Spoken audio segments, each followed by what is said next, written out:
नमस्कार, India news की खास पेशकश में आप सभी का स्वागत। आपके साथ मैं अभिषेक पांडे और इस खास बुलेटिन में हम बात करेंगे 2026 के उस महीने के बारे में जो सबसे अशुभ है। 2026 शुरू होने वाला है और इस वर्ष को लेकर लोगों में अभी से बहुत उत्सुकता देखने को मिल रही है। वैसे तो साल में कुल 12 महीने ही होते हैं, लेकिन नए वर्ष में 12 नहीं 13 महीने होंगे।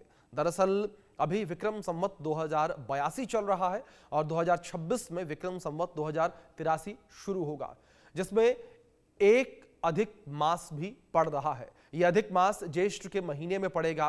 हिंदू पंचांग के मुताबिक विक्रम संवत 2083 में ज्येष्ठ के 2 महीने होंगे, एक सामान्य जेठ और दूसरा अधिक ज्येष्ठ। एक साल में अधिक मास 17 मई 2026 से प्रारंभ होगा और 15 जून 2026 को इसका समापन होगा। सनातन परंपरा में इसे पुरुषोत्तम मास का अधिक मास माना जाता है। अधिक मास 32 महीने और 16 दिन के अंतराल में शुरू होता है। यह समय ध्यान, स्नान और दान के लिए तो शुभ होता ही है, लेकिन इस अवधि में कुछ खास काम वर्जित भी होते हैं, जिनका हमें विशेष तौर पर ख्याल रखने की जरूरत होती है और इन तमाम चीजों का ध्यान रखने की आवश्यकता होती है। अधिक मास में कई तरह की सावधानियां बरतने के बाद भी जानकारों के द्वारा कही जाती हैं। किस तरीके से ये अधिक मास आपके ऊपर, आपके जीवन के ऊपर प्रभाव डालता हुआ नजर आएगा, क्या प्रभाव आपके जीवन पर पड़ेगा, वो आपको बताने समझाने की कोशिश करेंगे ग्राफिक्स के माध्यम से। आपको बिग वॉल पर ग्राफिक्स के माध्यम से हम जानकारियां पहुंचाते हैं किस तरीके से मांगलिक कार्यों से परहेज करना है इस अवधि में। विवाह, सगाई जैसे शुभ कार्यों से आपको बचना है और इस तरीके से आपको इस अधिक मास के दौरान जो शुभ काम है उनसे बचना है, या नया वाहन खरीदना हो, नया घर खरीदना हो, ऐसी भी तमाम चीजों से आपको बचने की जरूरत है। तो मांगलिक कार्यों से परहेज आपको करना है इस अवधि में। विवाह, सगाई जैसे शुभ कार्यों से आपको बचना है। तो किस तरीके से अधिक मास के दौरान आप अपने आप को बचा सकते हैं, अशुभ होने से अपने आप को किस तरीके से आप बचा सकते हैं, भूमि पूजन या फिर नया घर खरीदने जैसे शुभ काम से भी आपको बचने की आवश्यकता है। तो ऐसे में अधिक मास किस तरीके से जो है वो अशुभ रहेगा आपके लिए और इन बातों का विशेष तौर पर ख्याल रखने की जरूरत आपको है। दूसरी ओर तास्मिक भोजन, अधिक मास में मांस, मछली, मदिरा के सेवन से आपको बचना चाहिए। तो जो ये अधिक मास है इसमें मांस, मछली, मदिरा का सेवन आपको नहीं करना चाहिए, बचना चाहिए आपको, जिससे आप अपने आप को, अपने परिवार को जो है इन बुरे प्रभावों से जो है सुरक्षित रख पाएंगे। दूसरी ओर कई उपाय जो हैं वो भी कहे जाते हैं कि कई उपाय जो हैं वो भी आपको अपनाने चाहिए इस दौरान। भगवान का ध्यान आपको लगाना चाहिए, भगवान की आराधना आपको करनी चाहिए, यानी कि सीधे तौर पर भगवान के शरण में जो है आपको जाना चाहिए। तो इस अधिक मास के दौरान जो दुष्प्रभाव आपके जीवन पर, आपके परिवार पर पड़ेगा, उससे आप बच सकते हैं। तो कई सारी ऐसी चीजें हैं जिनका ध्यान रखने की जरूरत है आपको, उनसे बचने की जरूरत है आपको। और इस बीच तास्मिक भोजन से बचने की बात भी कही गई है। अधिक मास में मांस, मछली, मदिरा का सेवन करने से बचने की सलाह दी जाती है। और इसी विषय पर बातचीत करने के लिए हमारे साथ 2 खास मेहमान जुड़े हैं। हमारे साथ पंडित राजेश तिवारी जुड़े हैं जो कि एस्ट्रो साइंटिस्ट हैं। हमारे साथ पंडित राकेश चतुर्वेदी जुड़े हैं जो कि हिंदू धर्मगुरु हैं। आप दोनों मेहमानों का बहुत स्वागत है इस चर्चा में। और सबसे पहले मैं पंडित राजेश तिवारी जी आपका रुख करना चाहूंगा। राजेश जी, अगर बात अधिक मास को लेकर करें तो किस तरीके से आप अधिक मास को देखते हैं और हमारे दर्शक जो इस वक्त हमें देख रहे हैं उन्हें क्या सलाह आप अधिक मास को लेकर देंगे? राजेश जी। जी अभिषेक जी, बहुत कुछ तो आप ही बता चुके हैं, लेकिन फिर भी मैं जो है उसका सारगर्भित जो तथ्य हैं वो मैं बता दूं कि बेसिकली अगर आप वैज्ञानिक दृष्टिकोण से देखेंगे तो हर 3 माह पे, 3 वर्ष पे ये जो है सोलर सिस्टम में, चूंकि सूर्य का जो सौर मास लिया जाता है वो 30 दिन का ही लिया जाता है जी। और हम जो ट्रीट करते हैं वो 365 366 दिन का जो है वो गणित में लिया जाता है। तो मौलिक रूप से अपने सोलर सिस्टम के बैलेंस के लिए यह सौर मास आप कह सकते, पुरुषोत्तम मास कह सकते हैं, ये लिया जाता है। जी। पुरुषोत्तम मास की मुख्य जो विशेषता है, ये अशुभता इसलिए नहीं मानी जाती है कि किसी मास में आपको ये नहीं करना, वो नहीं करना। ये बेसिक जो है, ये जो तथ्यात्मक बातें आपने बताया कि अगर आप आध्यात्मिक हैं तो वैसे भी मांस, मछली, मदिरा, झूठ बोलना, फला चीजें, ये हम जो है बिल्कुल किसी को भी नहीं करना चाहिए। लेकिन पुरुषोत्तम मास जो है या अधिमास जिसे कहा जाता है, उसमें चूंकि कार्यकाल बढ़ता है, कार्यकाल बढ़ जाता है। जैसे आप कभी किसी बकरी ग्रह की बात करें तो वह बकरी ग्रह, जैसे मान लीजिए अभी मिथुन के बृहस्पति का गोचर चल रहा है, इसके पहले भी वो मिथुन में था, फिर कर्क में गया, फिर बकरी होके मिथुन में आ गया। तो ये balancing of Jupiter orbital speed है, मतलब बृहस्पति के ऑर्बिट को बैलेंस करने का एक सिस्टम है। ठीक उसी प्रकार यह मास भी है, लेकिन इसमें की गई सभी आध्यात्मिक प्रयोग कई गुना, सहस्त्र गुना प्रभावी होती है, यह हमारे शास्त्रों में बताया गया। तो इस अधिक मास का निश्चित रूप से सात्विक रूप से पालन करते हुए यदि किसी उद्देश्य विशेष के लिए आप कार्य करते हैं, पूजा के रूप में, जप के रूप में या किसी अनुष्ठान के रूप में, तो उसका फल आपको मिलना सुनिश्चित कहा जाता है। जैसे मान लीजिए कि आप बहुत संकट में हैं जी, और लंबे समय से प्रयास कर रहे हैं लेकिन आप काम नहीं कर पा रहे, नहीं हो पा रहा है।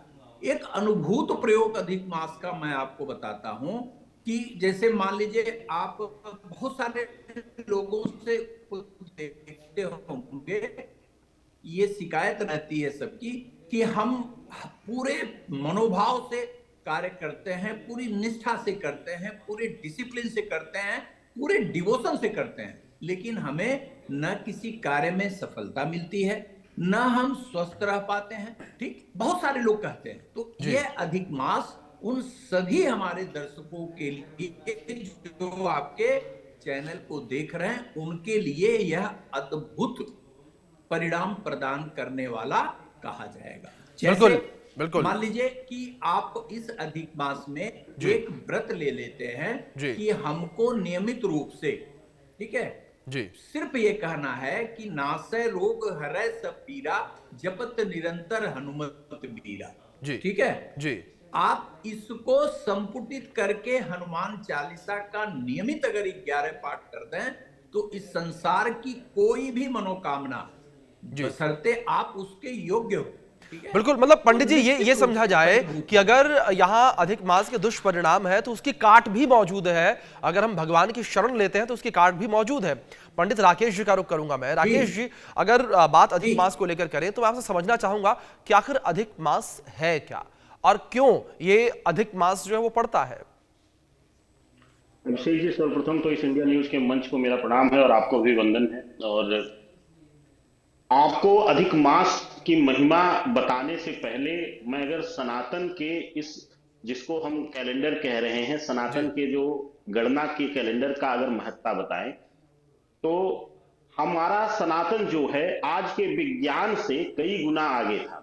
बिल्कुल, हर समय समय पर अधिक मास जो है, अभिषेक जी, जैसा कि आपने कहा कि लोग कहते हैं अशुभ है कार्य नहीं करना, नहीं, अशुभ नहीं है जी। अधिक मास जो भी पड़ता है, जिस भी वर्ष में पड़ता है, जिस भी पंचांग वर्ष में अधिक मास पड़ेगा सनातन पंचांग में, उस वर्ष को, इस अधिक मास को जो है भगवान विष्णु को पूर्ण रूप से समर्पित करके देखा जाता है। और अधिक मास को सभी सांसारिक कार्यों का, यानी अब इस माह में कहा जाता है सनातन के अनुसार कि आप जो है सब चीजें जो है काम लोभ सब त्याग करके जो है जप तप दान और समर्पण के लिए इसको जाना जाता है। क्यों?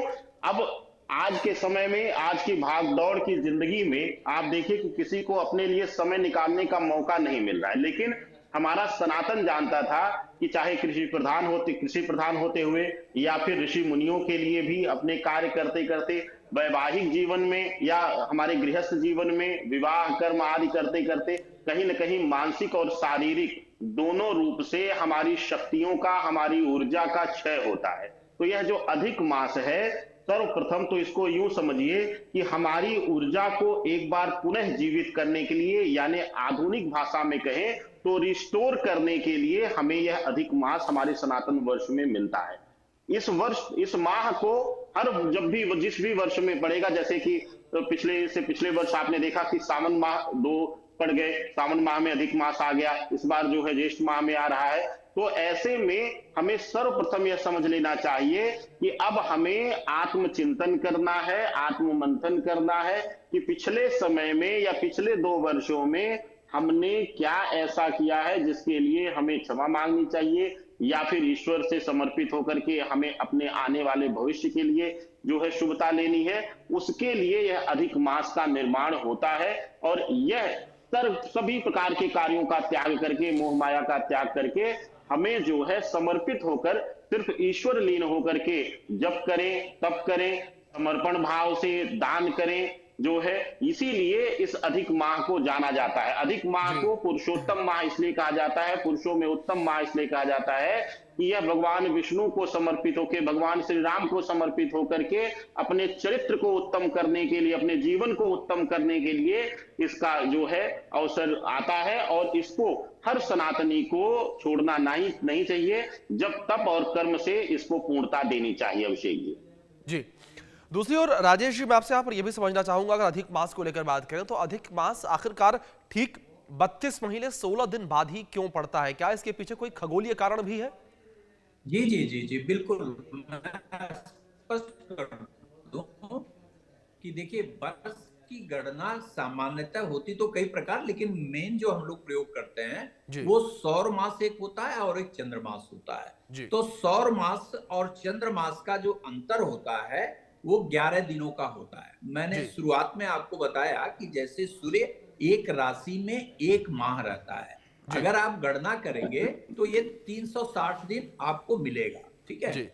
और जो चंद्रमास है और सौर मास का अंतर 11 दिन का है। हर 3 साल में, माने अगर 3 साल आप लें तो ये 33 दिन का अंतर हो जाता है, ठीक।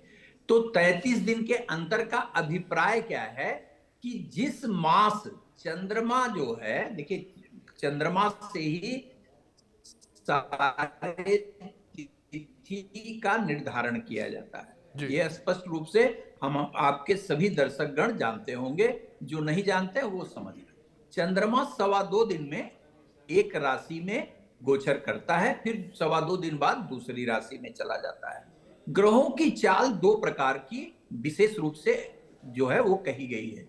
एक अतिचारी होता है, ठीक है, माने बहुत तेज चलने वाला। कभी कभी जो है किन कारण बहुत सारे होते हैं, वो यहाँ विषय नहीं है। अतिचारी अवस्था होती है और एक मंदाचारी।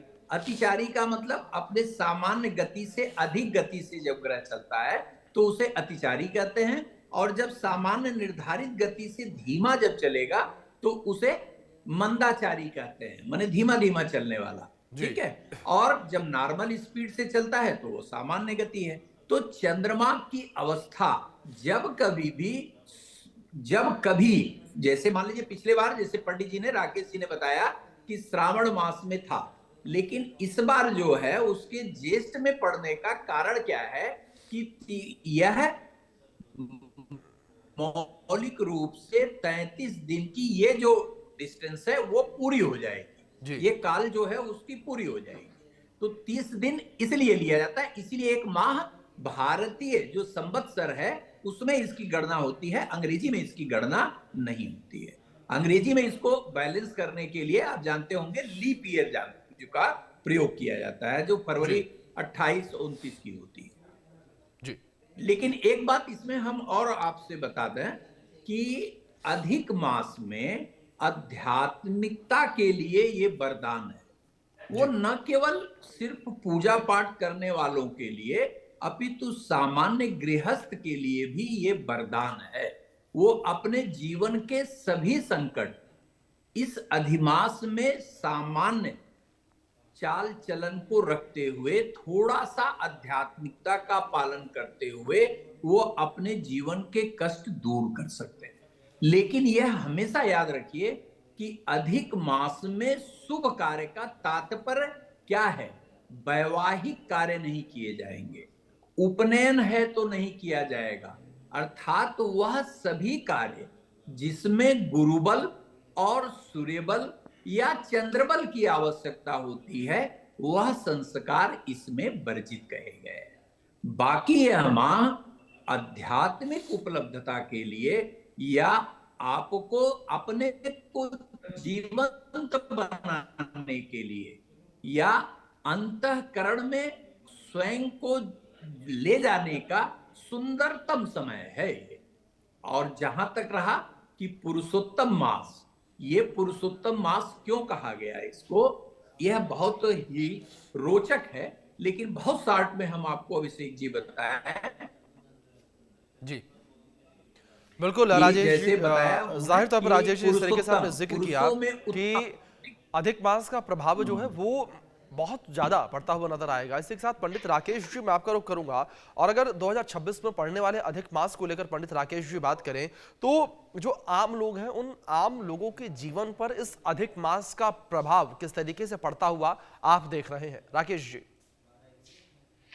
देखिए अभिषेक जी, एक तो इस वर्ष का जो नव संवत्सर है, जो विक्रम संवत नया आरंभ होगा 19 मार्च 2026 को, इसके अनुसार अगर देखा जाए तो जिस दिन यह आरंभ हो रहा है माह, उस दिन जो है मीन राशि की कुंडली बन रही, मीन लग्न की कुंडली बन रही है और लग्न में ही चंद्रमा, सूर्य, शुक्र, शनि विराजमान है। तो ऐसी अवस्था में अधिक मास पड़ना इस बार, जैसा कि आपने चलाया अपने ग्राफिक्स के माध्यम से बताया है, खास करके वह लोग जो जल की बर्बादी करेंगे, जो लोग अपने बड़ों का अनादर करेंगे, जो लोग अपने बड़ों से दुर्व्यवहार करेंगे, उनके लिए यह मानसिक पीड़ा का कारक बन जाएगा। लेकिन इसके विपरीत वह लोग जो प्रकृति के नियम के अनुसार चलेंगे, जल संचय करेंगे, अपने माता पिता बड़ों का सम्मान करेंगे, उनके लिए शुभतापूर्ण रहेगा। एक चीज और आपको बता दूं कि इसमें जैसे कि आपने कहा और आदरणीय राजेश जी ने भी बताया, एक चीज सिर्फ सुन लीजिए कि मांगलिक आयोजन यानी कि विवाह,